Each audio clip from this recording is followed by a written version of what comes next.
ಆತ್ಮೀಯ ಸ್ನೇಹಿತರೆ, ಇವತ್ತಿನ ಕಥೆಯ ಶೀರ್ಷಿಕೆ ಕುದುರೆಯ ವ್ಯವಹಾರ ಅಂತ. ಶಂಭುದಾಸ ತುಂಬಾ ಸಾಧು ಸ್ವಭಾವದವನು. ಅವನ ಹೆಂಡತಿ ಕಲ್ಯಾಣಿ ಅಂತ, ಅವಳು ತುಂಬಾ ಜಾಣೆ. ಹೀಗಾಗಿ ಹೇಗೋ ಸಂಸಾರ ನಡ್ಕೊಂಡು ಹೋಗ್ತಾ ಇತ್ತು. ಕುದುರೆಯ ವ್ಯಾಪಾರ ಮಾಡ್ತಾ ಇದ್ದಂತಹ ನಾಗಪಾಲ ಅನ್ನೋನು ಬಹಳ ಚುರುಕು ಮತ್ತೆ ಕುಹಕಿ. ಬೇರೆಯವ್ರಿಗೆ ಮೋಸ ಮಾಡೋದು ಈ ರೀತಿ ಎಲ್ಲ ಮಾಡ್ತಿರ್ತಾನೆ.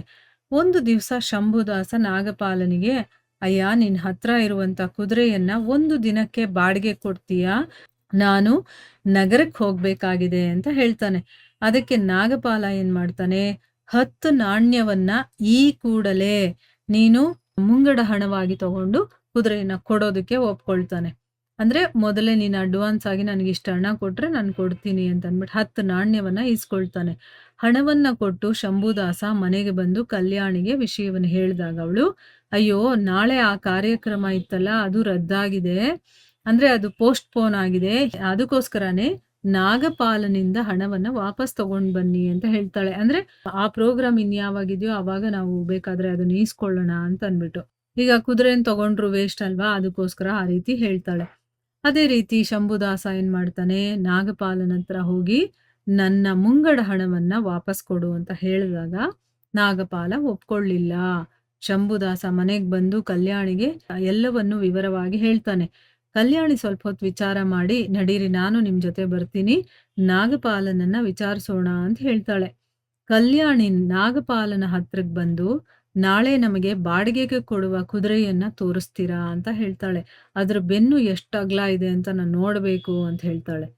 ಬೆನ್ನು ಅಗಲ ಇರೋದಾ?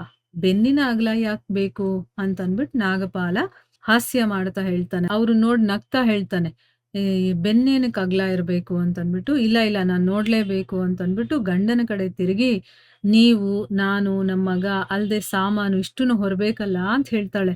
ಅದನ್ನ ಕೇಳಿ ನಾಗಪಾಲನ ಮುಖ ಕಳೆಗಂಟುತ್ತೆ. ಅಂದ್ರೆ ಅಷ್ಟೊತ್ತು ಅವ್ನು ನಗನಗ್ತಾ ಏನೋ ತಮಾಷೆ ಮಾಡ್ಕೊಂಡು ಅವ್ರನ್ನ ನೋಡಿ ನಗಾಡ್ತಾ ಮಾತಾಡ್ತಾ ಇದ್ದವನು, ಇವಳು ಕುದುರೆ ಮೇಲೆ ನಾನು, ನಮ್ಮ ಮಗ, ನೀವು, ಅಷ್ಟಲ್ದೆ ಸಾಮಾನು ಇಷ್ಟೆಲ್ಲ ಹೊರಬೇಕಲ್ಲ, ಎಷ್ಟು ಅಗಲ ಇದೆ ಅಂತ, ಅದಕ್ಕೋಸ್ಕರ ಕೇಳ್ತಾ ಇದ್ದೆ ಅಂತ ಅಂದಾಗ ನಾಗಪಾಲನಿಗೆ ಒಂಥರ ಆಗ್ಬಿಡುತ್ತೆ. ಏನ್ ಕಲ್ಯಾಣಿ, ಇಷ್ಟು ಜನ, ಅಷ್ಟೊಂದು ಸಾಮಾನು ಒಂದು ಕುದುರೆ ಮೇಲ ಅಂತ ಹೇಳ್ತಾಳೆ. ಅದಕ್ಕೆ ಅವಳು, ಇಲ್ಲ ಅಣ್ಣ, ಮರ್ತಿದ್ದೆ, ನನ್ನ ಅತ್ತೆ ಮತ್ತೆ ಗೋಧಿ ಚೀಲ ಇದು ಕೂಡ ಅದ್ರ ಮೇಲೆ ಹೇರ್ಬೇಕಾಗುತ್ತೆ ಅಲ್ಲದೆ ಅಂತ ಅಂದ್ಬಿಟ್ಟು ಅವಳು ಇನ್ನೇನೋ ಹೇಳಕ್ ಹೋಗ್ತಾಳೆ. ತಕ್ಷಣಕ್ಕೆ ನಾಗಪಾಲ ಕೈ ಮುಗಿದು, ಅಮ್ಮ ಕಲ್ಯಾಣಿ, ನನ್ ಕುದುರೆ ಖಂಡಿತವಾಗ್ಲೂ ಸತ್ ಹೋಗ್ಬಿಡುತ್ತೆ.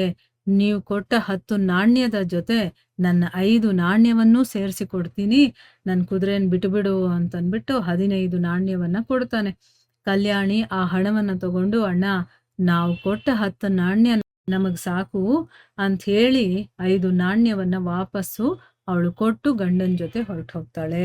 ನೋಡ್ದಾ, ಬುದ್ಧಿವಂತಿಕೆಯನ್ನ ಅಲ್ಲಿ ಉಪಯೋಗ ಮಾಡಿದ್ದಕ್ಕೆ ಅವಳ ಹಣ ವಾಪಸ್ ಬಂತು.